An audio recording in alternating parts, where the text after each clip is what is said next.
Hello, everybody. Greetings to all. Welcome to the Snooker Hole podcast. I'm Dan Murrin. The Masters 2025 is in the books. Congratulations to the magician, Shaun Murphy. He's now a two-time Masters champion, a full 10 years after his last triumph in this event. What a snooker week we experienced. It was absolutely fantastic, a brilliant event from start to finish. I was in attendance at Alexandra Palace for 4 of the days, and I can't speak highly enough. That's not true. There are a couple of little gripes I had about the arena, but they're only very, very small. The atmosphere was fantastic. The overall experience in the arena was great. The quality of snooker that we saw was incredible. It was really, really incredible.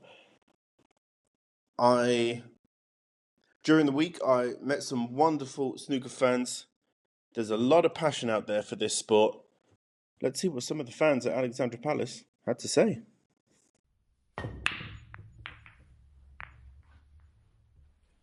What's your name? Jamie. Jamie, I'm Dan.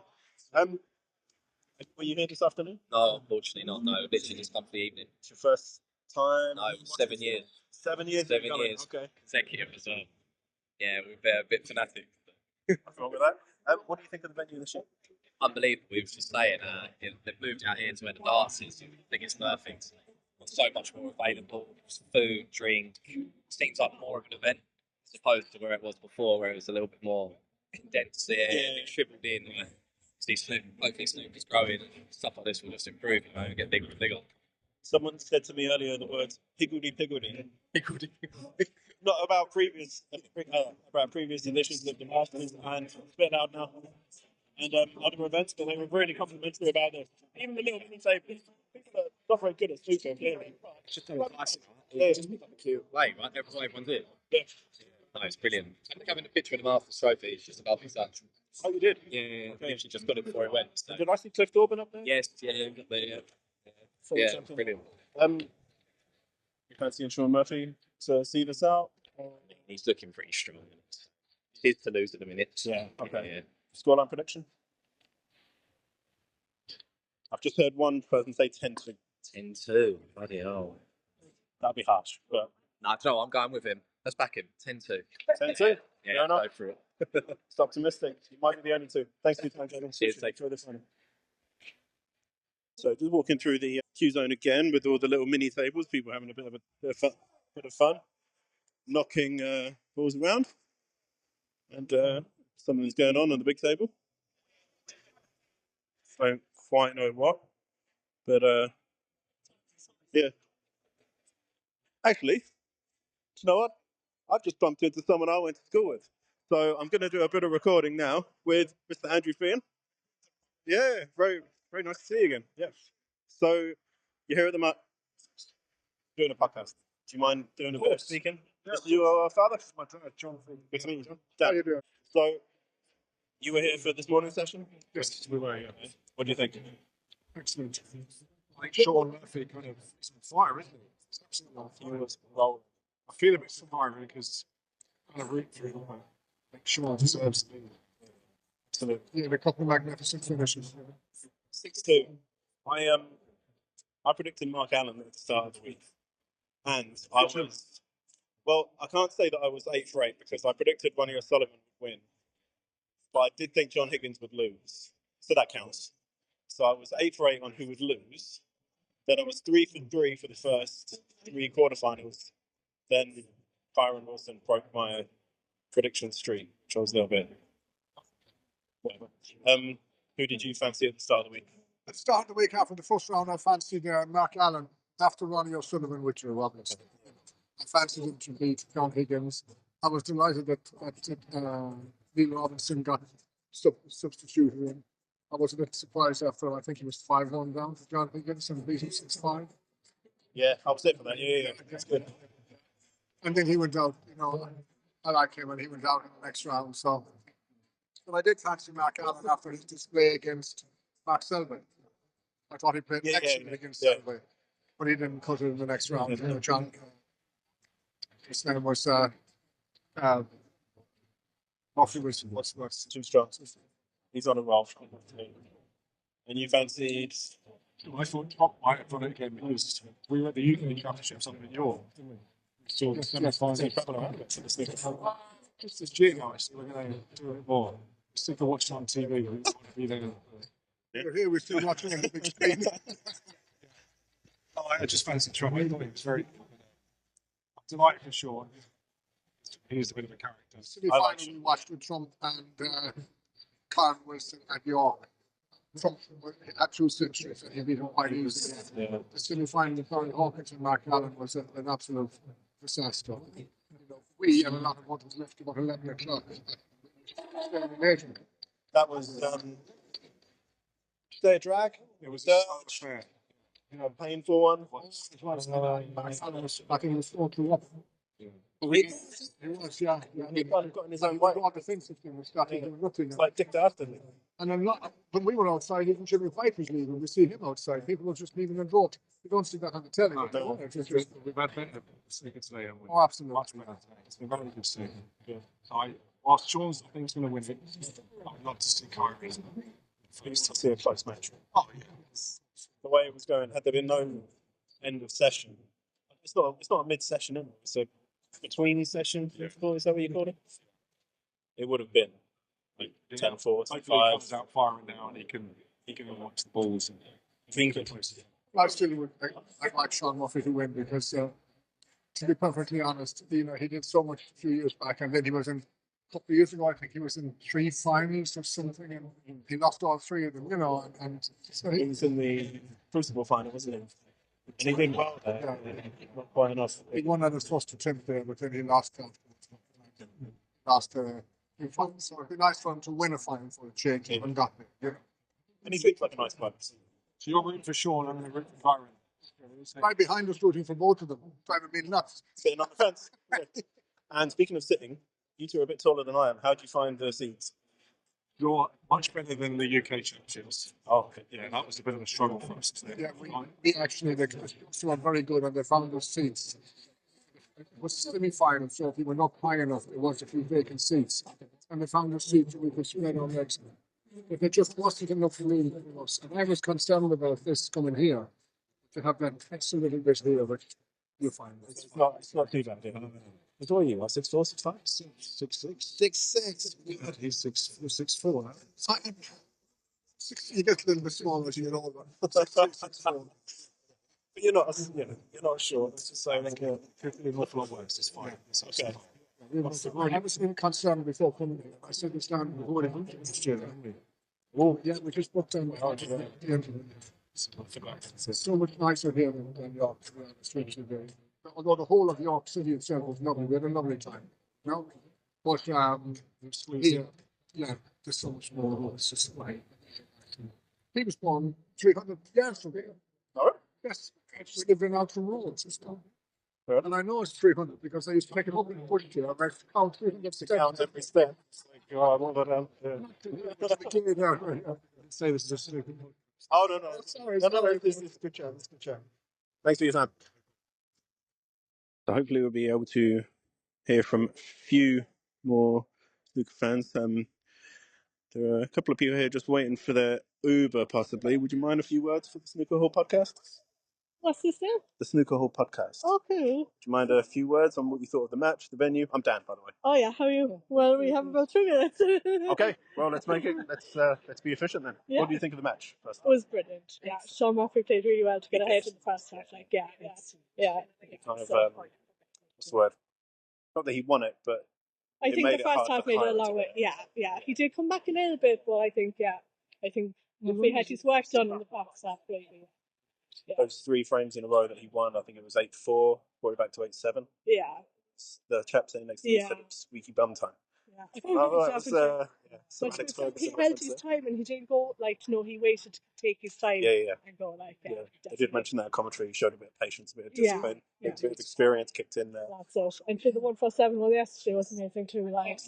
Yeah. It was amazing. It was his first live 147 as well.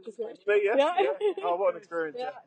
On a venue like this. Yeah. And speaking of the venue, what did you think of the experience, the atmosphere, the facilities? Oh yeah, it's brilliant. It's lovely. Yeah. Fair enough. Yeah, it's brilliant. We'll do a few more lights there for the lads. But Yeah, I suppose, yeah, it's not the... I'm thinking Yeah. of the. And then that little path in there they could do in a few more lights. There is a little path, a little shortcut through there. It's a little bit dark and it was slippy during the week. So yeah, We're not going to change this. I wouldn't try this out. Yeah. Belfast as well. It's our third time coming to Alexandra Palace. I see you regularly. I'm moving to Belfast a few times. Any Pally or the waterfront? Waterford. Yeah, that's amazing. Yeah. Well, from Ireland, so like, yeah. Belfast is nearly local, really. Yeah, a lot of people do speak very highly. Yeah, of the yeah, waterfront. yeah. Yeah. Apparently, it's really well organised. It is. It's brilliant. Like, yeah, it's very central and very is brilliant. Like, yeah. Wonderful. Yeah. Thanks for your thoughts. Appreciate it.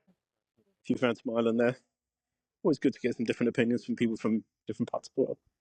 And who knows? Maybe we'll see if we can find a couple more opinions.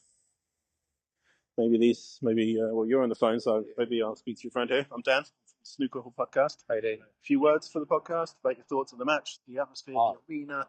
Brilliant, yeah. It was, I thought that at one stage there was going to be a little fight back. It might go into a midnight or anything, but yeah, no credit to Sean. I think he deserved it thoroughly throughout the whole tournament. Yeah, first one in 10 years, first major title in 10 years. So yeah, kudos to him. I was if I had to choose, I probably would have said I prefer Sean win, just because it's been so long for him. But it was 8-7. Kyron had won 3 in a row. I was a little bit. Yeah, him. I think Sean was at first as well, to be honest, because he was missing a few pots that he wasn't doing earlier in the session. But yeah, no credit to him. Once he got back into the rhythm again, yeah, there was no coming back for Kyron. So yeah. You were here obviously you're here for the evening. Were you here for the afternoon? No, it's stay for the evening. We actually came on Monday. Both of us actually came here on Monday for the Ding Williams match. Yeah, that was another great match. Atmosphere from that day was brilliant as well. So just carried on tonight, and the atmosphere was another. It's always Ali Pali is always one of those. It's just been amazing. Yeah. No, it's got good reviews from pretty much everyone I've spoken to. So yeah. So what's your name? Anish. I'm Dan. Yeah. No, thanks for your thoughts. Appreciate it. Yeah. Hopefully, speak to a couple of snooker fans here, I guess. Yeah. Would you mind a few words for the Snooker Hall podcast? No, not at all. What did you think of the final as a spectacle, as a match? I enjoyed it very much. I thought Sean Murphy was very good in the first session. He fell off a bit in the second session, and Kyron put his game up. And towards the end, there were those couple of shots that Sean missed reds altogether. I didn't understand why Kyron broke the balls so dramatically on, 3 occasions.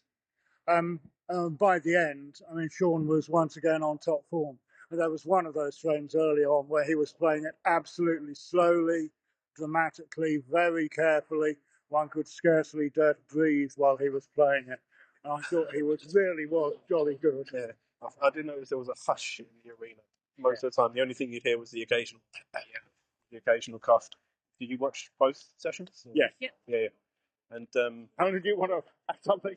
Oh, what did you think of the venue? Oh, well, I like the venue. Very hot. Ah, okay. Yeah. So inside. Inside is really. It's not very hot out here, though. No. It's Very warm. it is a bit stuffy. Yeah. Thanks for your thoughts. The Snooker Hall podcast. Okay, thank you.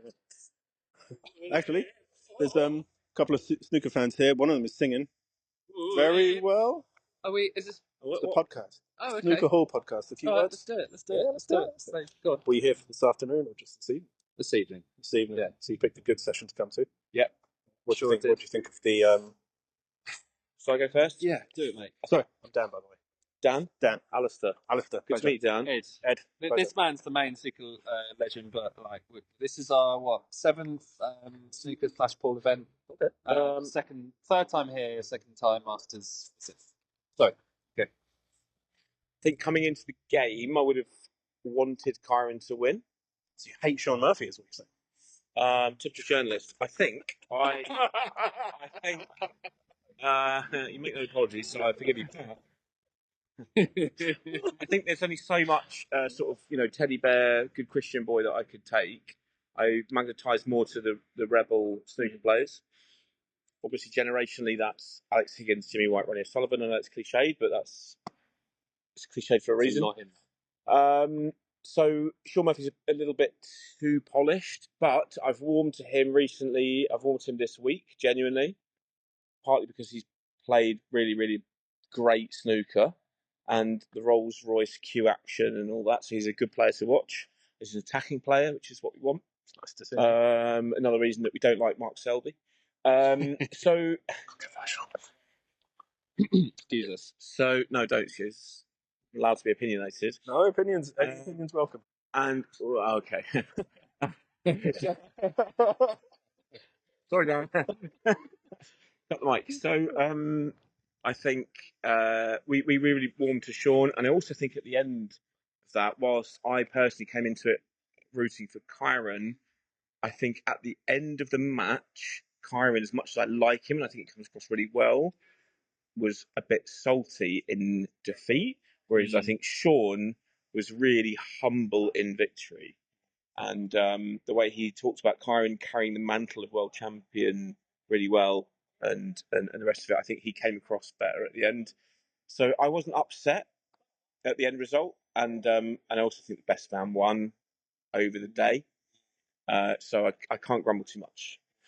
Your point about being salty, I did notice that Kyron immediately took off his loser's medal.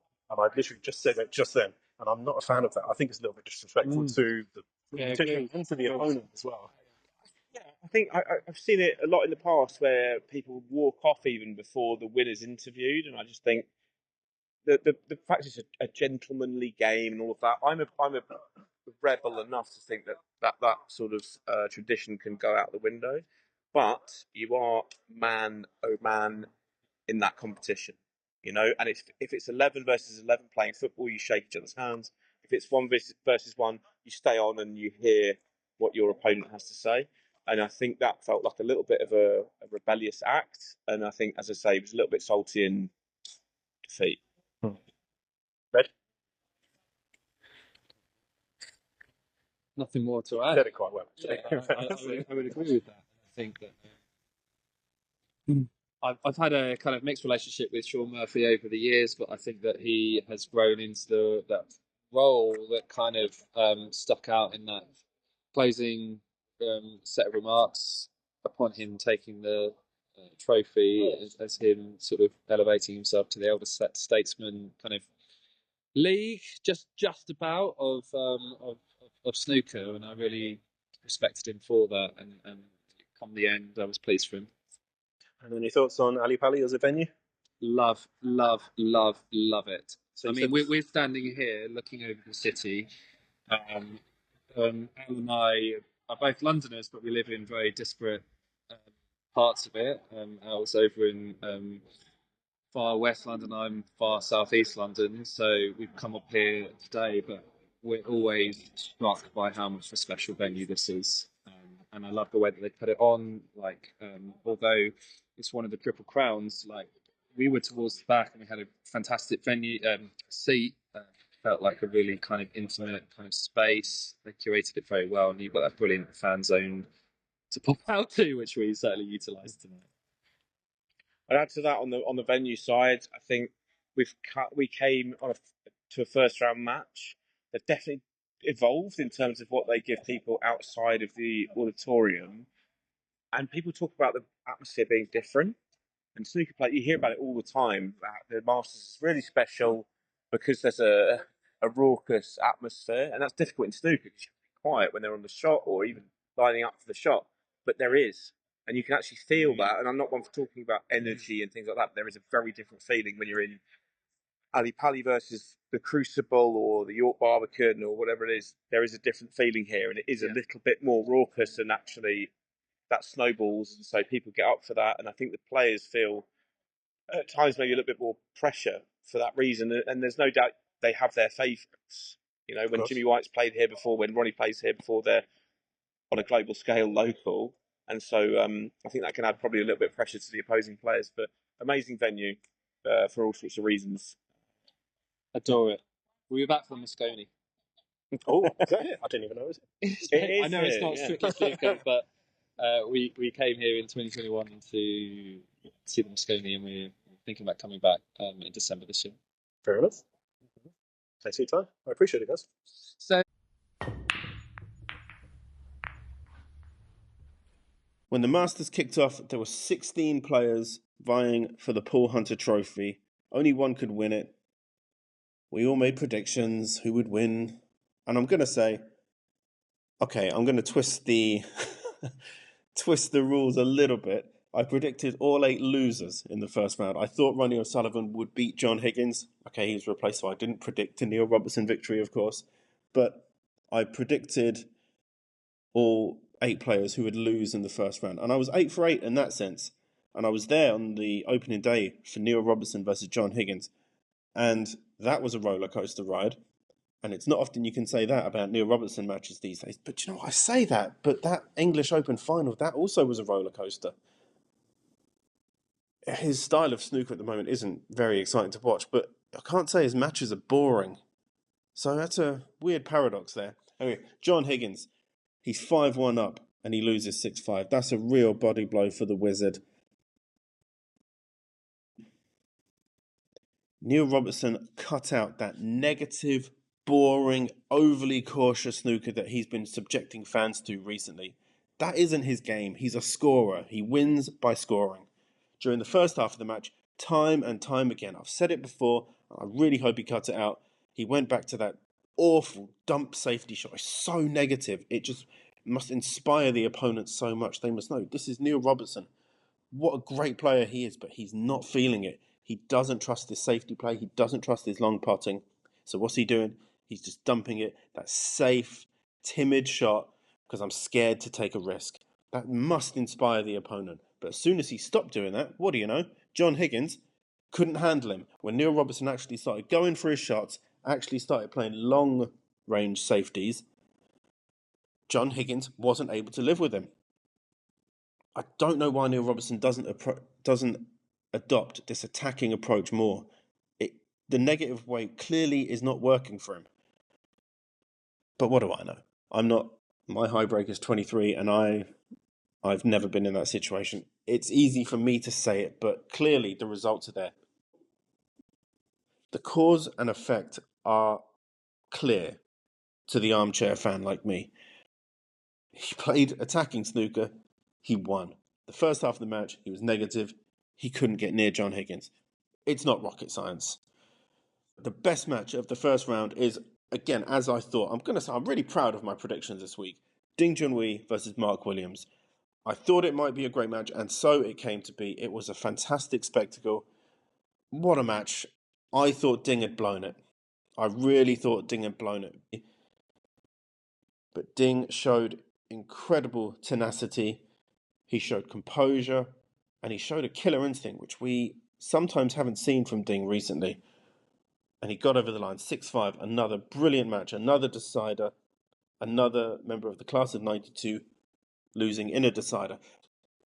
Kyron Wilson, Zhang Anda, I was there on the Wednesday. Zhang played well, better than I thought he might, but Kyron played better. The commentators were keen to ram down our throats that Zhang is not easily flustered. If I took a drink for every time I heard the word temperament on commentary, I would have been hammered after 2 frames. There was some repetition from the commentators this time, and particularly from Dennis Taylor, which is surprising because he's someone I have the utmost respect for in that role. For me, he coined maybe the greatest line in snooker commentary that I've ever heard. I've gone into that before, the 1994 World Championship final as Stephen Hendry's clearing up the balls.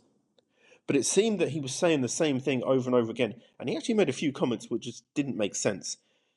But again, who am I to criticise Dennis Taylor? He's a former world champion. He's one of the most respected and admired people in snooker.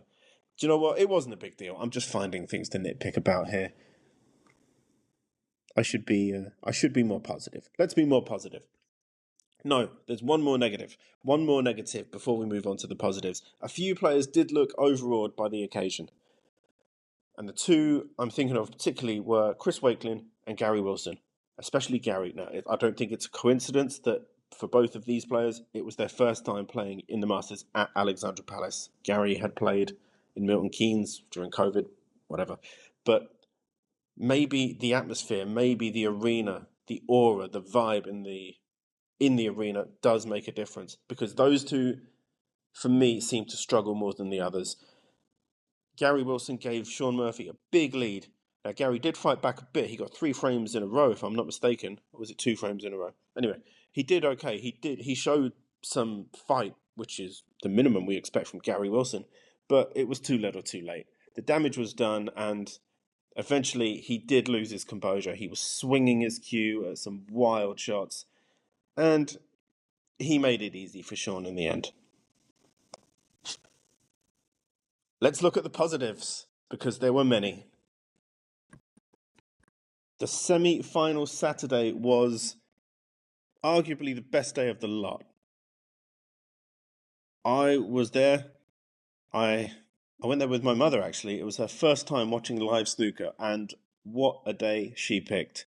She saw a Maximum Break live in person, and afterwards I was joking with her that basically everything after this, every other live snooker she ever attends now, is going to be a disappointment because she might not see a Maximum Break. She turns up, and then the first day, yeah, Maximum Break, yeah, that's normal. Not only, well, it was my first Maximum Break live in person too. All the years I've been watching snooker, I've never seen a Maximum Break. And I got to say, I called it from the second red. I said to my mother, sitting next to me, I said, he's on for a maximum here. And so it came to pass. It was a fantastic experience. The tension in the arena, the excitement amongst the fans, is something I'm always going to remember. That was the highlight of the match. But on the day, Sean Murphy, he was too good for Mark Allen. At the start of the week, Mark Allen was my pick to lift the Paul Hunter Trophy. But on that day, he just couldn't live with Sean Murphy. And that was the theme throughout the week. Sean Murphy was on a roll. He was too good for everyone. The evening match, Judd Trump, Kyron Wilson, is another blockbuster match. The world number 1 versus the reigning world champion. Again, Kyron showed why he is the world champion. He showed grit and determination, but it's not just that. He combined it with really good snooker. He took his chances, and you have to do that against Judd Trump. If you don't, eventually the chances will dry up and Judd will punish you. But Kyron got the job done. That is 3 high-profile wins for Kyron over Judd Trump this season. 2 finals, of course, and now in the Masters. Okay, Judd won in the UK semis, but it's good that it's a bit of back and forth. I didn't even fancy Kyron to make it. I thought Luca would beat him in the previous round. I fancied Judd to make it through, but you know what? I got to tip my hat to Kyron. He did really well, and sometimes you don't have to win pretty, but you got to win, and he did that.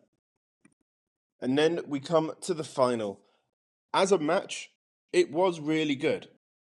There were some serious momentum swings. Sean gave himself a big lead going into the evening session, 6-2. If you offered Sean Murphy 6-2 before, he would have bitten your hand off. But Kyron put him under pressure. When it went 2-2 at the start of the evening session, you kind of think, okay, 8-4, he'll just be able to get over the line here. But there was an uneasy tension in the arena. Fans were nervous. We just didn't know what was going to happen, how things would unfold. Now, Sean, eventually he did enough to win. That's why these tournaments are so difficult to win. And against a competitor like Kyron Wilson, you cannot take your foot off the pedal. Speaking of Kyron's post-match speech, it didn't land for some people. I think we should give him a break. He just lost in the final of the Masters, and he was trying to show sportsmanship. I think the intention was genuine. And okay, he was trying to show some sense of humour. I think we can understand if he was disappointed and he wasn't jumping for joy. It's a lot of prestige at stake, a lot of prize money. The difference between winning and losing is more than £200,000. 200 grand. Even that alone is going to put you in a bad mood for, well, X amount of time. I think we can understand that if his jokes didn't come across like Jimmy Carr in that moment, I think we can forgive him. But Kyron is ambitious. He wants to win these titles, and he has every chance of competing for more of them over the coming years. My opinion is that Kyron Wilson doesn't just want the trophies. He wants to win the trophies, knowing that he had to beat some seriously dangerous rivals to do so. It's not the victory, it's who he had to beat and what he had to overcome in order to lift the trophy. I might be wrong, it's just the impression I get.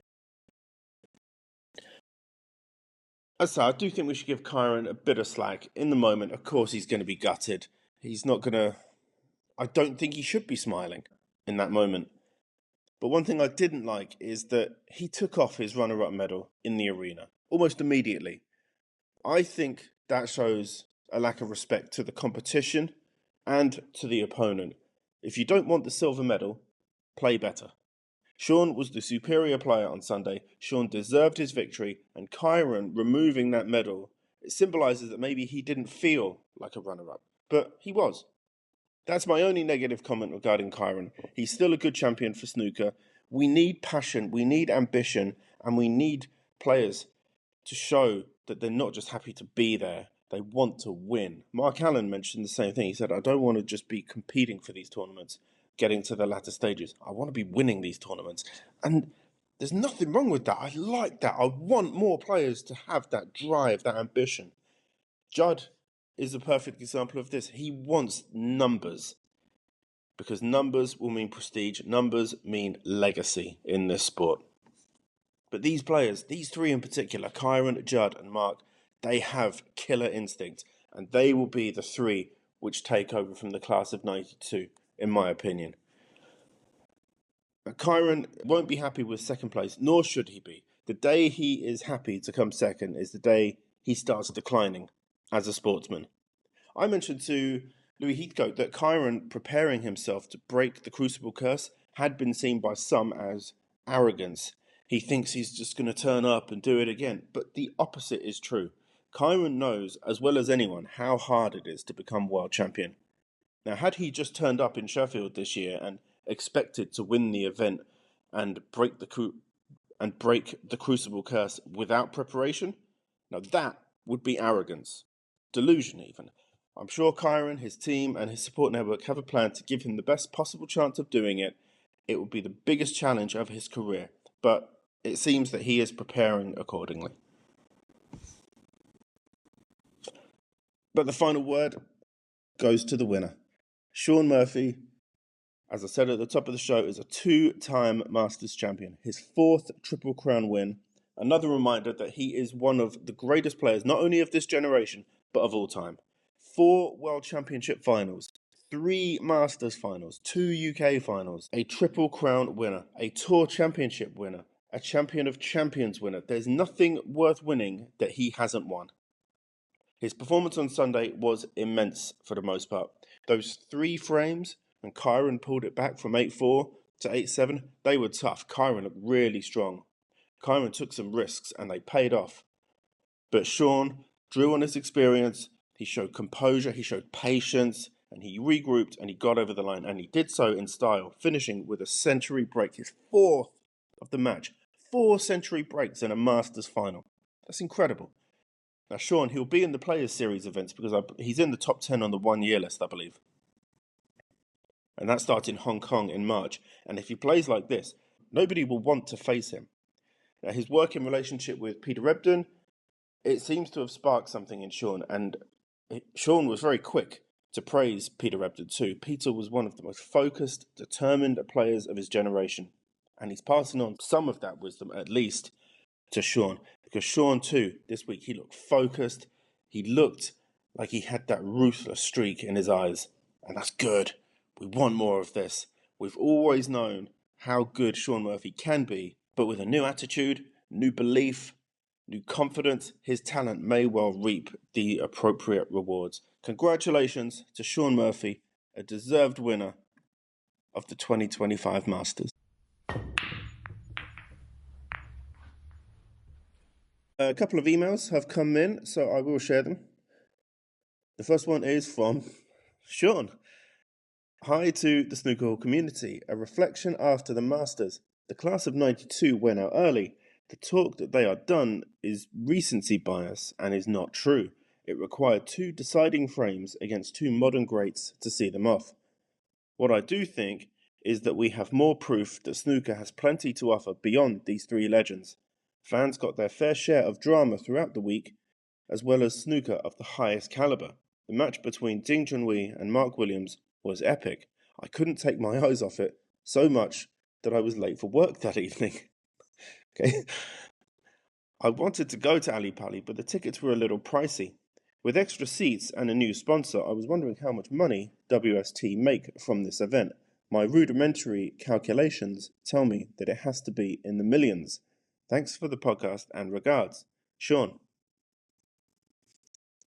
Well, Sean, you hit the nail on the head for the first part, I think.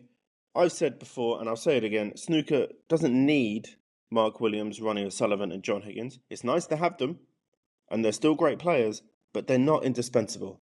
The Masters proved it. Fans who say, how do I say this delicately? Fans who say they won't watch if Ronnie O'Sullivan's not playing. Rob Walker gave an example of that live in the arena. They're not real fans. They're just people who know who Ronnie O'Sullivan is. They probably don't even watch anyway. They just say they only watch Ronnie. Snooker cannot rely on those less than casual viewers to sustain the sport. It's not viable in the long term. And thankfully, snooker doesn't have to rely on them. Fans turned up in their thousands at Alexandra Palace last week to watch this event, to watch the Masters. Next year's final is already sold out, a year ahead of time. There's no problem selling tickets. There's no problem getting viewers. Snooker will be just fine, even if they're not playing those three. This is a weird analogy, but I think maybe there is a link here.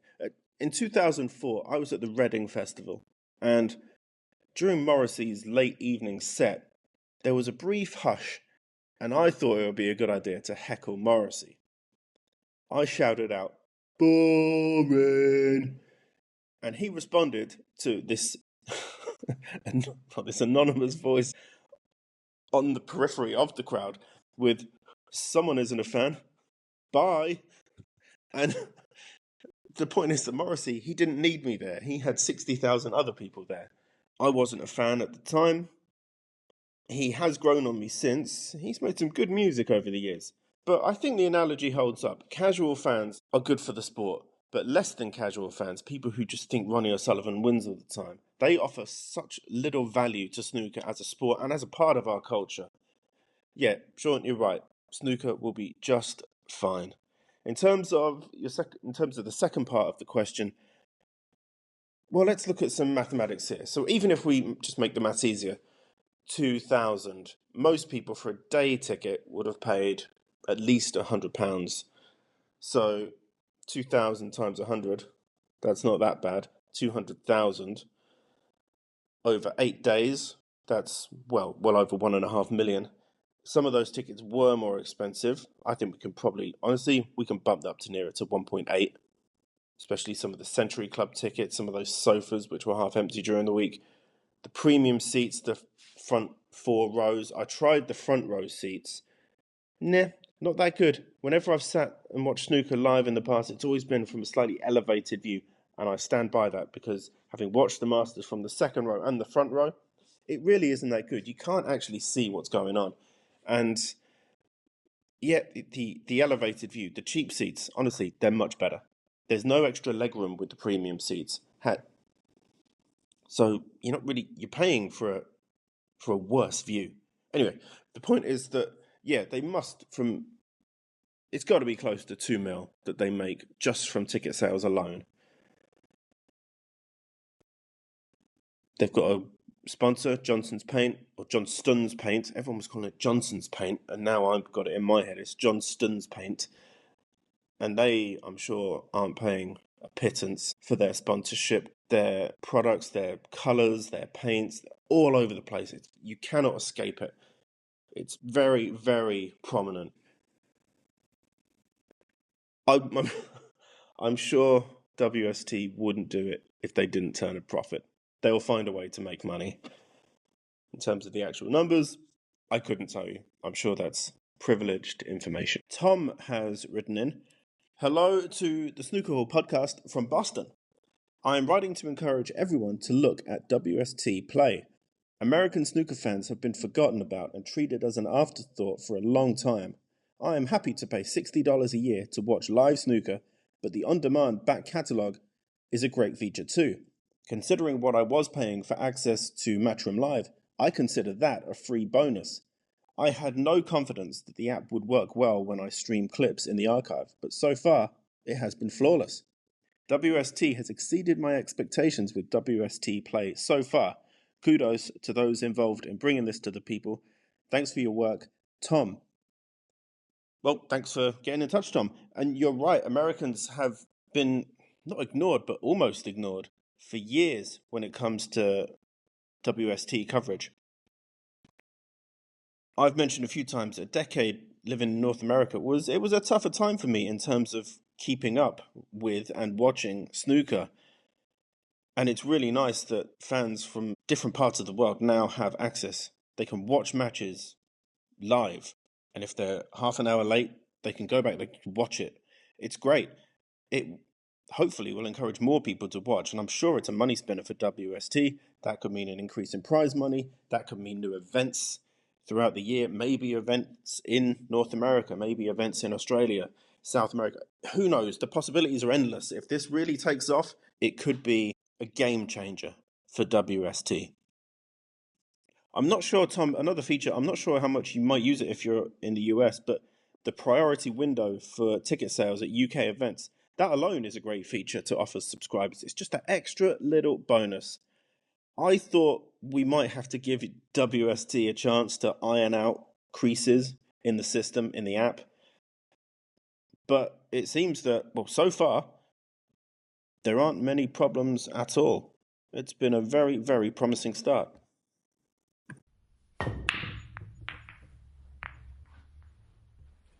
Thank you to everyone who has written in. If you want to share your 2 cents on anything snooker related, the email address is contactus@thesnookerhole.com. You can follow the show and you can contact me on Instagram, X, and Blue Sky. Just search @thesnookerhole. Next up on the calendar is the German Masters in Berlin. I'll be at the Tempodrome for the final. Hopefully I'll see some of you there. Really looking forward to that. It's my first time at that venue for anything, not just snooker. I've heard nothing but praise for the Tempodrome itself, the event, the organisation, and for the fans who attend it. It's not quite a fallow week for snooker. The Championship League is on. Usually that term, fallow week, is reserved for the week off during the Six Nations, which kicks off very soon. I love rugby, so it's an exciting time of the year for me. However, we will use this term in a snooker context here. It's not a fallow week. There is still top-level snooker that you can watch. Thank you for listening. I'll be back with a preview of the German Masters, hopefully before the tournament starts on Monday. It's a slightly extended event this year, 7 days instead of 5.